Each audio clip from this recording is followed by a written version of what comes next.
nibyo reka mbasuze kandi bahe ikaze mbifurize kugubwa neza kuri tariki ya 21 z'ukwezi kwa gatanu cyangwa se Gicurasi umwaka w'ibihumbi 2026 turi kwa kane w'icyumweru aho tugarutse nanone muri studio kuri show kugira ngo turebe amakuru agezweho. Mbanza kwisuriza rero abantu mudukurikiranye muri mu bice bigiye bitandukanye cyangwa se muramutse mudukurikirana aho muri mu masaha mu gitondo, aho mutari mu masaha mu gitondo namwe ndabasuhuje ubwo bitewe naho ingengabihe yanyu ihagaze. Indamutso yanjye cyangwa se yacu iraza kubageraho muri ubwo buryo murimo mwireho umeze mute. Rero reka mbabwire ko kuri ubu ngubu tugiye kwinjira mu makuru akomeye cyane ari nako nibwirira abantu mudukurikirane cyangwa se tubana umunsi ku wundi hano kuri Vision Info gutangira guha ikaze igisirikare cya Leta ya Repubulika Demokarasi ya Kongo rwose mu mujyi wa Goma, mu mijyi nka Bukavu n'ahandi mu bice bigiye bitandukanye, kubera ko ubu tuvugana abarwanyi mu twe twaje n'ura 23 bamaze gusaba ubufasha kuri defense zabo. Mu by'ukuri no kuvuga ngo bamaze gusaba ko hakorwa icyitwa reinforcement mu bice byose bizenguruka umujyi wa Goma ndetse n'imijyi nka Bukavu. Ni nyuma yuko kuri ubu amakuru atugeraho ari gutangaza yuko ibice bigiye bitandukanye bizenguruka iyi mijyi yombi uko ari ibiri byamaze kugerwamo n'abarimo Wazalendo ndetse na FARDC, nibyo batarageramo bikaba bikomeje kumvikanamo imirwano uko amasaha yakomeje kugenda yihirika. Mwabantu mwe turareba ibijyanye n'umurongo muremure w'amakamyo ya M23 arimo guturuka mu bice bya Cyanzu ndetse na Bunagana ho muri teritwari ya Rucuru. Turareba uko byifashe, situation iri kwaba ndetse n'icy'abaturage bo muri bice bari gutangaza. Ni nyuma yuko kuri ubu ngubu abenshi mu batuye mu bice byegereye imihanda bari gutungurwa mu by'ukuri n'ibikorwa bya 23 muri ibyo bice. Ndaza kuba mbigarukaho kandi nanone muri amakuru hari amakuru rero nakwita ko ari agashya gakomeye cyane.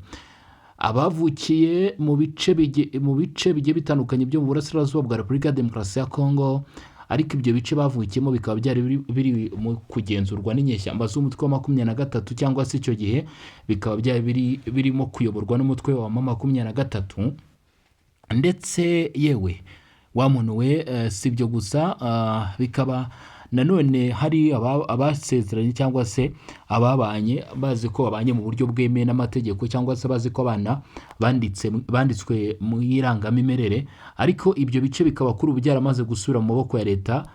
Leta rero yashizanze itangazo cyangwa se yasohoye inyandiko isaba abo baturage ko mu by'ukuri isaba abaturage yuko rwose bajya ku buyobozi, bajya mu buyobozi bakandikisha abana cyangwa se bakandikisha nyine ibikorwa byose bakoze, kuko ibyakozwe n'abarwanyi 23 bidashobora guhabwa agaciro cyangwa se bitari buze guhabwa agaciro.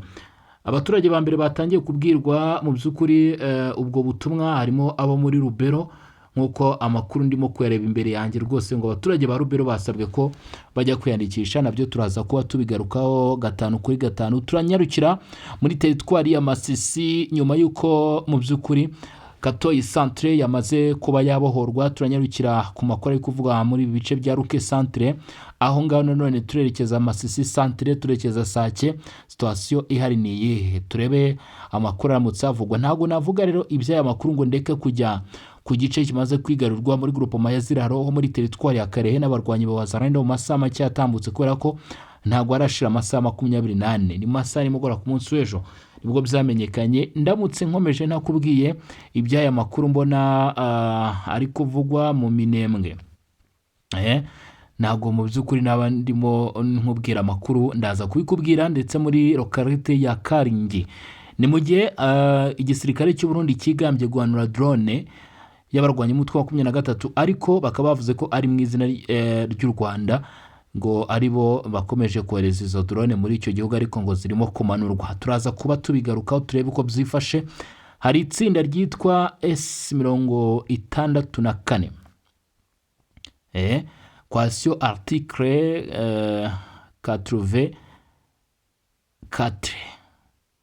Iri ni itsinda rikomeye cyane bivugwa ko ryashinzwe n'abarimo Moise Katumbi, barimo ba Matata Ponyo, Martin Fayulu ndetse n'abandi bashaka kurwanya ubutegetsi bwa Repubulika ya Demokarasi ya Kongo, ariko by'umwihariko ngo bangaba ntabwo bashaka ko uwo bita Felix Tshisekedi Tshilombo azayobora manda itaha, ngo ndetse n'ikijyanye no guhindura itegeko nshinga barashaka gukora igikorwa gishoboka icyo ari cyo cyose bakabyitambika.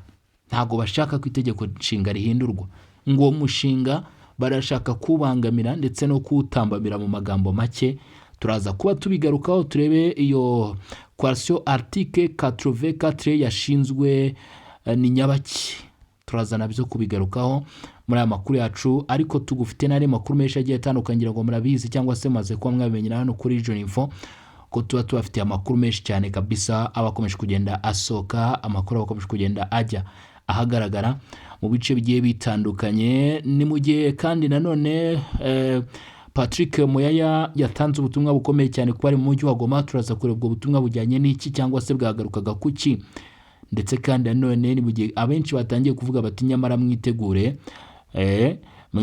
rwose dushobora kugera mu kwezi kwa gatandatu nk'uko Felix Antoine Tshisekedi Tshilombo yabivuze, cyangwa se yabiteguje imijyi irimo Goma na Bukavu, umwe muri yo cyangwa se yose iri mu maboko y'igisirikare cya leta ya Repubulika ya Demokarasi ya Kongo. Ngayo nguko ibyo rero ni bimwe mu byo tugiye kuba twagaruka muri iki gitondo.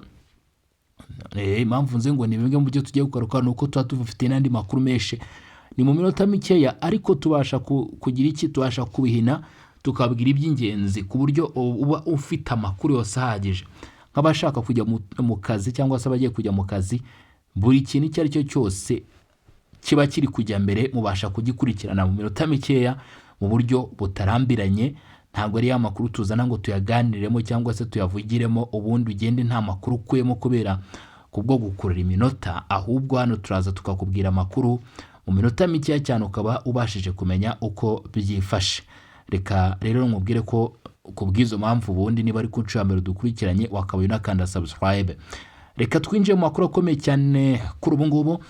Amakuru akomeye aravuga yuko muri teritwari ya Rutshuru mu bice byegereye umujyi wa Goma, abaturage bafite ubwoba bw'uko kuri ubu ngubu ngo hari igihuha gikomeye cyane cyari cyakwirakwiriye kivuga ko hari imirwano iri kuba muri ibyo bice. Gusa nta mirwano yigeze ibaho, ahubwo ibi byatewe n'umuvundo w'amamodoka ya 23 yavuzwe ko ari kuva n'urujya n'uruza, no kuva no kujya. Iyo tuvuze urujya n'uruza haba ari ukugenda no kugaruka arere tour, ngo rwose ari kuva mu mujyi wa Goma yerekeza mu bice za Bunagana, Rumangabo ndetse na Cyanzu. Aha mwibutsa ko hari ibirindiro bikomeye cyane byo barwanya umutwe twaje muri 23. Nta kindi kiriho rero, abarwanya 23 mu by'ukuri nimugire impungenge cyangwa se nimugire ikindi kibazo ngo mutekereze ibishobora kuba bindi byaba bibayeho, ahubwo nta kindi nuko barwanya 23 barimo kujya gushaka ubufasha cyangwa se umusada wo kubafasha kuba bakomeza kwibika cyangwa se kugumana imyanya igiye itandukanye mu imijyi ya Goma,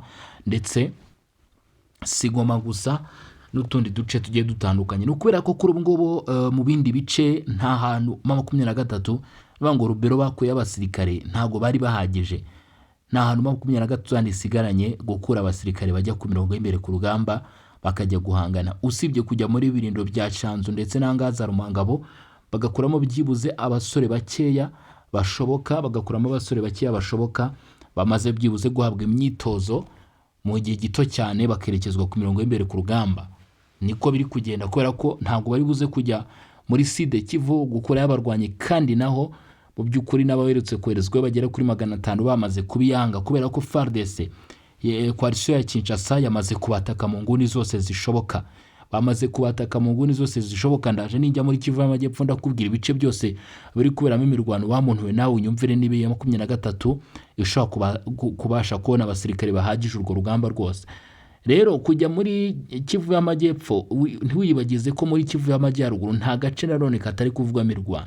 Warikare muzi uko bimeze, Masisi muzi uko bimeze, Nyiragongo naho mu minsi yashize nubwo kuri ubu wasa nkaho hatujemo gake, ariko nanone ni Nyiragongo itamaze ibyumweru 3 rwose itumvikana imirwano. Bivuze ngo naho Isirayeli yose bitero ushaka kuba byakumvikana, kuko FARDC Wazalendo hari ababacunga n'ijisho kurindi na 23. By'umwihariko abasore wa Wazalendo n'abasore kabisa batyaye cyane ku buryo Isirayeli yose bashaka kuguca muri humye. Ibi rero mu by'ukuri biri gukorwa ahangaha nuko bagiye kuzana abasore bafite imyitozo cyangwa se babashije guhabwaho imyitozo yose ishoboka, bakabazana kurinda imijyi irimo Goma ndetse n'utundi duce, ndetse bakabohereza no ku mirongo y'imbere ku rugamba. Nibyo muri kumva aha ngaha za Canzu ndetse na za Rumangabo, kuko no ku munsi w'ejo hashize amakuru yaturukaga Rumangabo nuko ngo hari hagaragaye amakamyo menshi cyane y'abarwanyi b'umutwe wa M23. Ikindi rero ugomba kuba wamenya cyangwa se ugomba kuba wasobanukirwa kuri inshuro nuko kuri ubu ngubu biravugwa ko Bunagana nanone nta kindi kintu kiza gukurikiraho. Abari Bunagana nabo baraza kugabanwa, bazanwe muri ibi bice barindiye imijyi irimo Goma ndetse n'utundi duce tugiye dutandukanye. Niko bigomba kugenda. Abantu benshi ndimo nababwira nti mu by'ukuri uyu muriri wa FARDC, uyu muriri cyangwa se spirit ya FARDC ndetse na FDNB na za Wazalendo n'abacancuro Blackwater, nibikomeza gutya mwitegure kuza kuvuga Goma tombe cyangwa se Bukavu tombe. Ibyo ntabwo biri buze kuba byatinda kubaho. Hari amakuru nari nangiye mbabwira mu kanya, ni amakuru yihutirwa cyane kandi afitiye akamaro abatuye Repubulika Demokarasi ya Kongo, by'umwihariko abari mu bice 23 genzura ndetse n'abari mu bice izi nyeshyamba zahoze zigenzura. Kugeza kuri ubu ngubu nkeka ko kujya kwiyandikisha mu madokima ya 23 ntacyo biza kuba bimaze mu gihe wiyandikishije, ariko izi nyeshyamba zikaba zitakiri kubarizwa muri ako gace. Amadokima yakozwe na 23 nta gaciro arimo guhabwa na leta.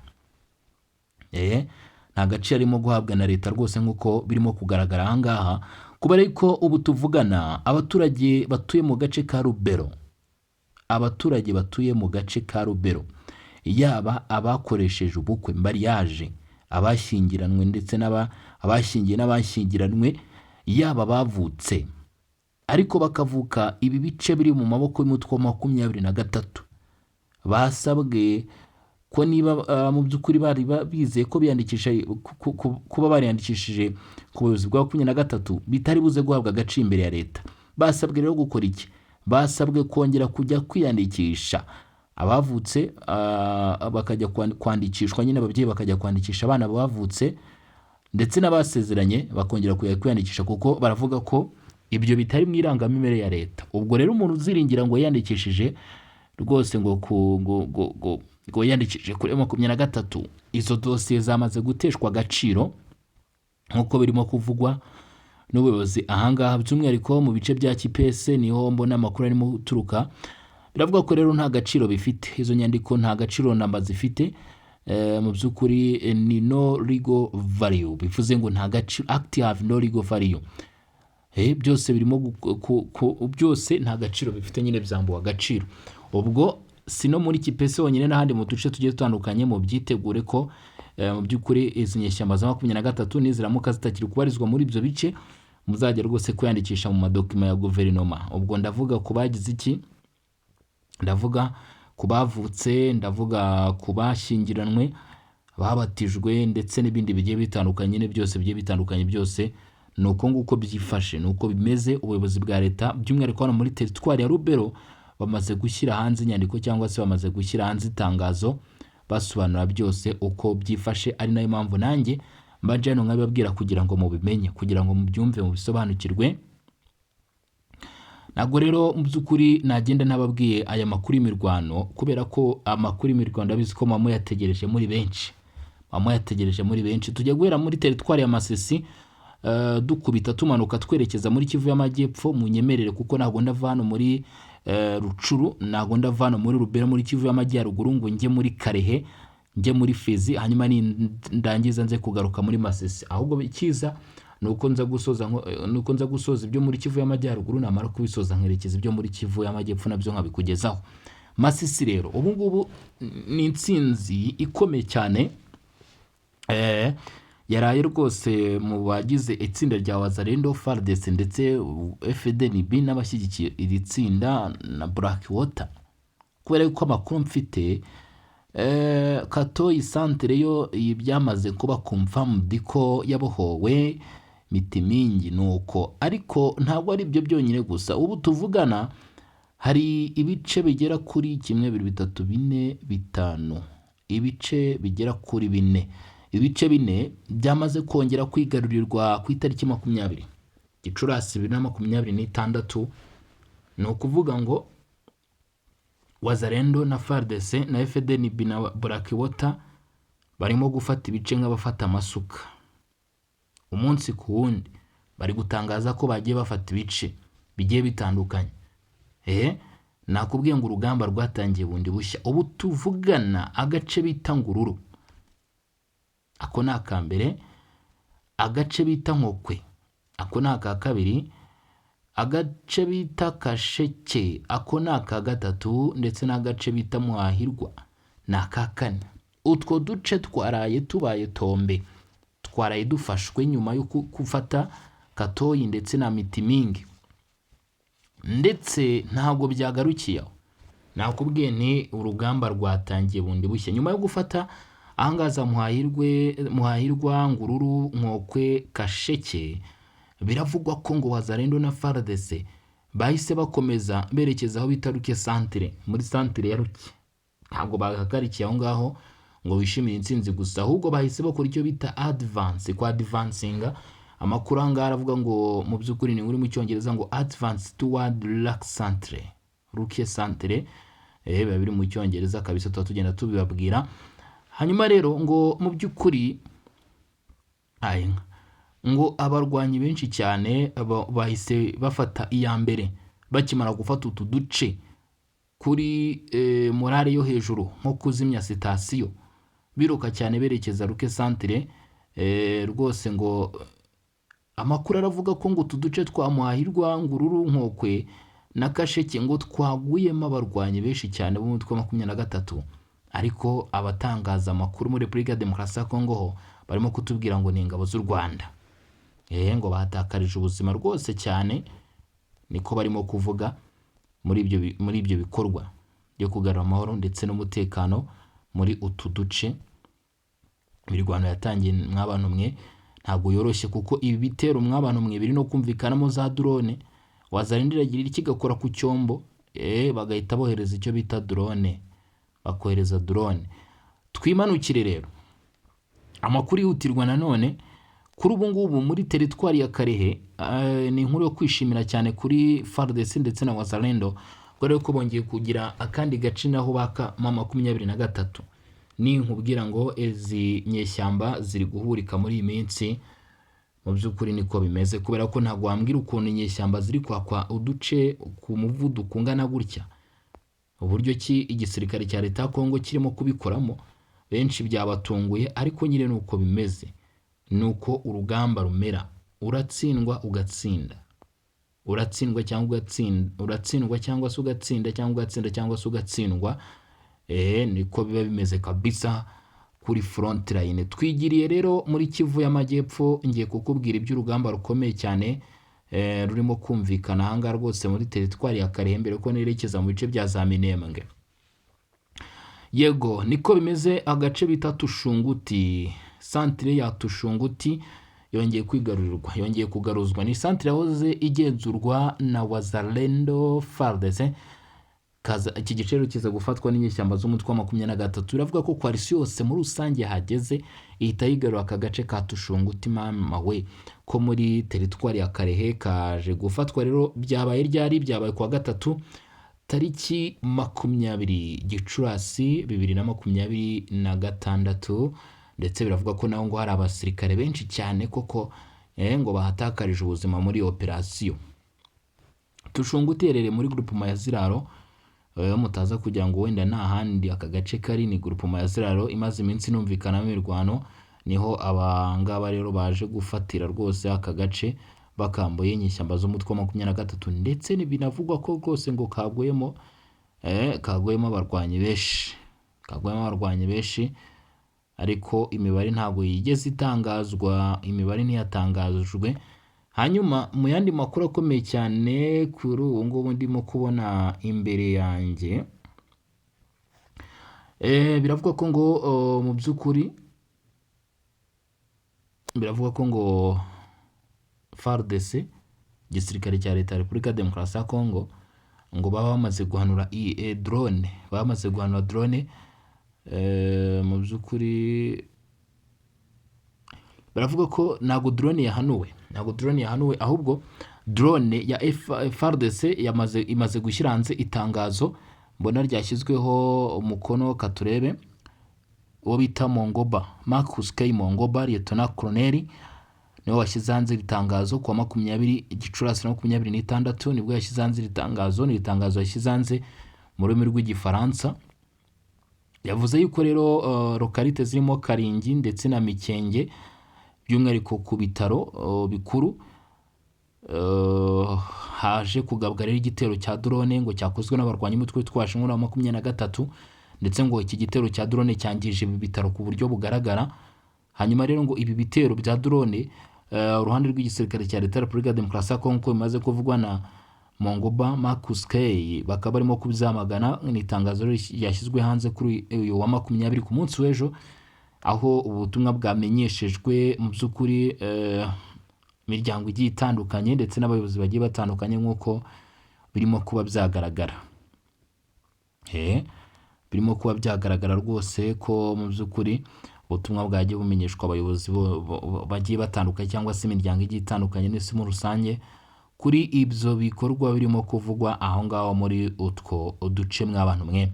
Ni urugamba rukomeye cyane rukomeje kugenda rwumvikana kuri ubu ngubu. Icyo ugomba kuhamenya cyangwa se icyo ugomba kuhasobanukirwa aha ngaha kuri inshuro mu by'ukuri n'utazi kumva araza kubareba, utazi kurana nawe araza kumva, kubera ko ibi ngibi ugomba ko wamenya cyangwa se ugomba kuhasobanukirwa ko biragaragaza cyangwa se nta nubwo bikiri guca amarenga, birerekana ishusho ya nyayo yuko imirwano yatangiye, imirwano yongeye gutangira mu bice bigiye bitandukanye aha ngaha rero muri Kivu y'Amajyepfo ndetse na Kivu y'Amajyaruguru.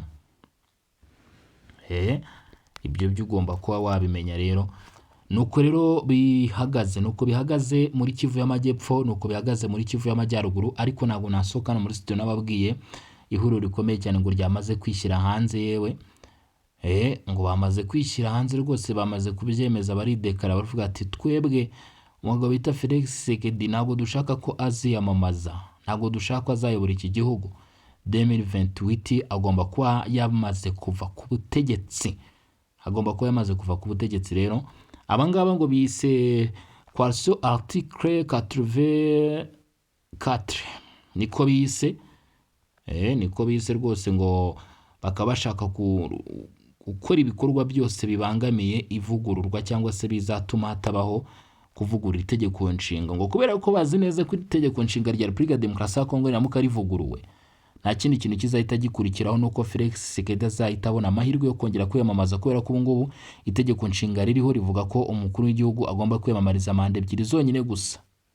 Iyi coalition article mu by'ukuri 84 ngo igamije ko abayobozi bayigiyemo bagamije ko uyu mugabo atazongera kwiyamamaza.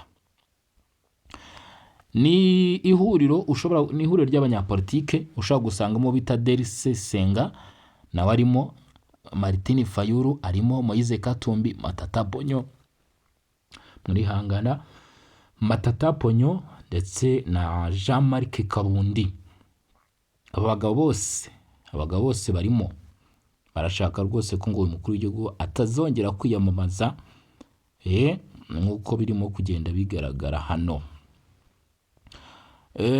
Iri huriro kandi ngo ririmo kwamagana umushinga w'itegeko umushinga wo kuvugurura itegeko nshinga watangijwe n'umudepite bita Paul Gaspari Ngondankoyi.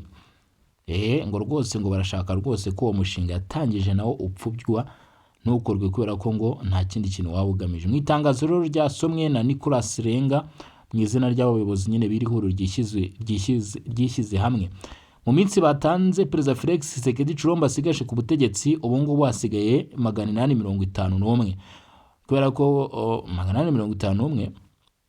851 ahubwo ko babivuze ku itariki 19 ko hasigaye iminsi 852, ejo ku itariki 20 hari hasigaye iminsi 851, ubu ku itariki 21 hasigaye iminsi 850. Bivuze ngo iminsi ya Perezida Felix Tshisekedi bo batangiye kwibarira ku ntoki, agomba kuvira ku buyobozi.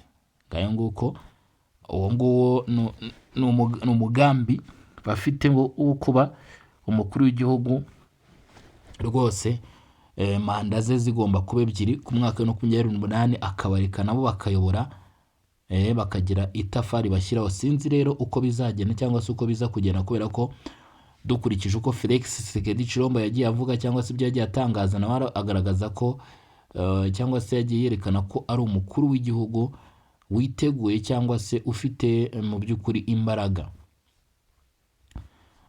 mu by'ukuri kuba yaza rwose ahangaha akagira iki, yaza ahangaha akongera akiyamamaza. Iyo gahunda iragaragara cyangwa se yagiye ivugwaho kenshi, ariko turacyategereje ngo turebe uko bizagenda. Ni 2028 na haracyari imyaka 2, navuga ko hakiri imyaka 2 kugira ngo ibyo bibe byabaho, ubundi rero tukabasha kwirebera uyu mukino w'abanyapolitike. Felix Tshisekedi Tshilombo ko atangiye kubyuka amahuriro amurwanya we muri myaka 2, araza kuba yicaye cyangwa araza kuba afite icyo ari gukora cyangwa araza kugira icyo akora. Mube hafi rero mwumve uko ibintu byifashe cyangwa se mwumve uko ibintu bimeze, ari nako tugenda tubikurikirana 5 kuri 5. Mugire ibihe byiza, mukomeze kuryoherwa n'ubuzima. Hanyuma rero munyarukire mu kanya gatoya rwose, munyarukire mu kanya gatoya kuri Region Plus mu by'ukuri tugiye kuba twabashyiraho urubuga rushya ugiye kujya mudukurikiranaho, mumenye uko byifashe hirya no hino mu bice bigiye bitandukanye. Kuri mikoro nkaba nari Bosco, reka mu by'ukuri dusobikira ahangaha ko yavuga siko kuyamara cyangwa kuvuga menshi, siyo mpamvu siko kugira ngo byumvikane cyangwa se mubimenye. Turaza gusubira rero mu masaha ari imbere turana n'izindi nkuru ziraba zigezweho, kuko mu by'ukuri amakuru akomeje kugenda yisukiranya. Ubwo andi makuru arasohoka nayo muraza kuyakurikirana ahangaha.